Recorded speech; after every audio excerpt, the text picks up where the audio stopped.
Good afternoon and welcome to this week's BPG Nooner. So we thought we'd discuss something really important with you. The Fed has raised interest rates now 3 quarters in a row, and there is no reason we think that's going to stop. And so one thing that happens when interest rates rise is it affects your buying power or the type of house you can buy. So if you've been waiting to buy your little dream house, this is 1342 Lipin, a home we just put under contract. It's adorable. This might be your dream house, maybe a brick ranch, or maybe some big home in the Pinery. It's what you've been dreaming about. Well, if you wait, and you're going to be talking about, say, buying at the top of your budget, you might not be able to buy that house, to put it simply. That is buying power. Interest rates affect the amount you can pay per month.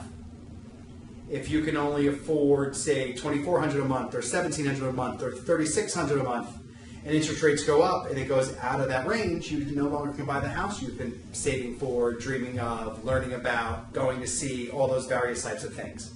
So, here's a really simple chart. You can see here it takes the price starting at $250 and interest rates at 3.25. And if you follow this as they jump up, if you can get a $250,000 loan, say, and the rate jumps up 1/4 of a point, say 3.25, 3.5, now that home can only really be worth $243. If it jumps up again, it can only be worth $237, and then $231, and then $225 if it jumps up a full point. Say in this chart, 3.25 to 4.25, that's 10%. So if your home price was going to be $250 and now you can only buy $225, you just gave up something. You gave up a bathroom, a garage, a bedroom, square feet, or you price yourself out completely. So interest rates are extremely important. People are always stuck on how much the house costs, but ultimately it's how much it costs you per month. It's really what matters. So you can see I outlined here, you can lose 10% of your buying power if interest rates go up 1%. I said earlier it went up 3 straight points, it went up 3 straight quarters. We think it's going to go up probably the next 6 quarters. So we're going to keep seeing interest rates go up. And you may notice on the news that they don't go up the second the Fed raises rates. That's already baked into the market because we see these things coming, so it gets baked into the interest rates. So they've already went up before they were raised. If that confuses you, I'm sorry. But that's essentially the way it works. So we have discussed really simply how interest rates affect the type of house you can buy. But there's home prices too. Our home prices are up a bunch. We have seen them go up 40% between the last 4 to 5 years. I was talking to someone recently at a church, and she couldn't believe it, that her house was worth 38% more than it was 4 years ago. That was the case. We have a really low inventory. Low inventory is one of the things that are driving prices going up. We're starting to see a few more homes get listed for sale, which keeps the amount of offers down on a house, which means that the prices don't artificially inflate. So we might see them increase a little lower. In the last year, home prices went up 6.9%, which is good. But if interest rates are going to keep going up, and they're going to go up, say, a full point over the next year, that's a lot more money. And the amount that home prices are going up and interest rates are going up are way outpacing the average raise. So you should think about this as you think about if now is the time to buy a home, or you should wait for a year or two.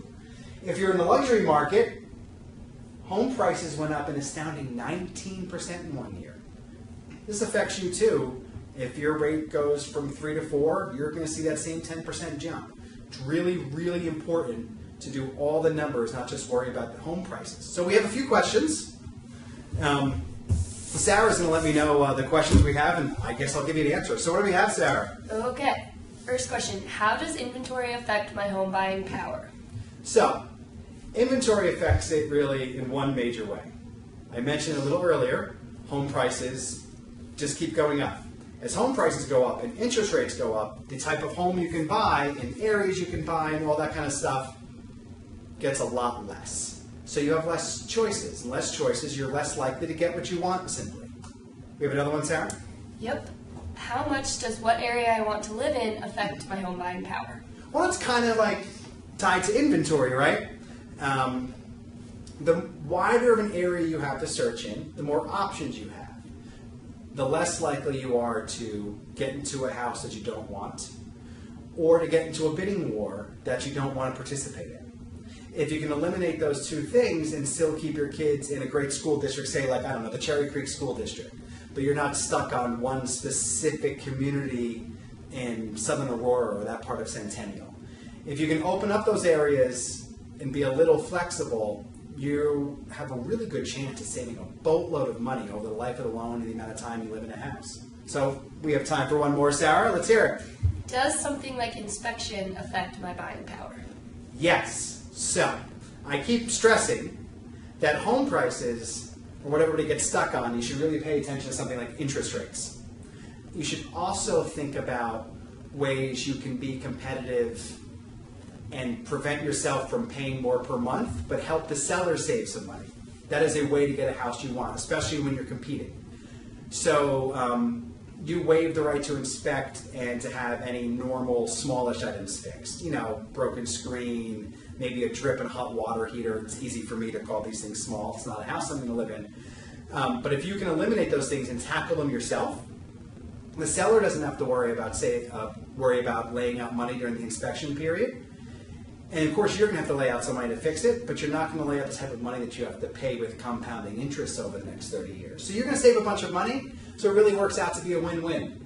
Of course, we always stress that you inspect the home, but sometimes we waive the right to object to inspection items, even though you still can get out of a contract based on inspection. It's really kind of important. We have a full sheet that we explain to our new buyers about ways they can be aggressive and conservative during various parts of negotiation that have nothing to do with the purchase price. Appraisal, inspection, dates and deadlines, renting the home back to the sellers so they have a little more time to move. All these various things are worth thousands of dollars. And you can save the seller thousands, you can save yourself even more money than that because you're not paying for it over the years. If that makes sense. It's a very long answer to a very short question, but buying a house is not that easy. So we hope you found this information useful on this week's Nooner. Can't stress enough, interest rates aren't going down, home prices aren't going down. So if you've been thinking about buying a house, it is a really good time to buy a house. Join us next week at noon for the BPG Nooner.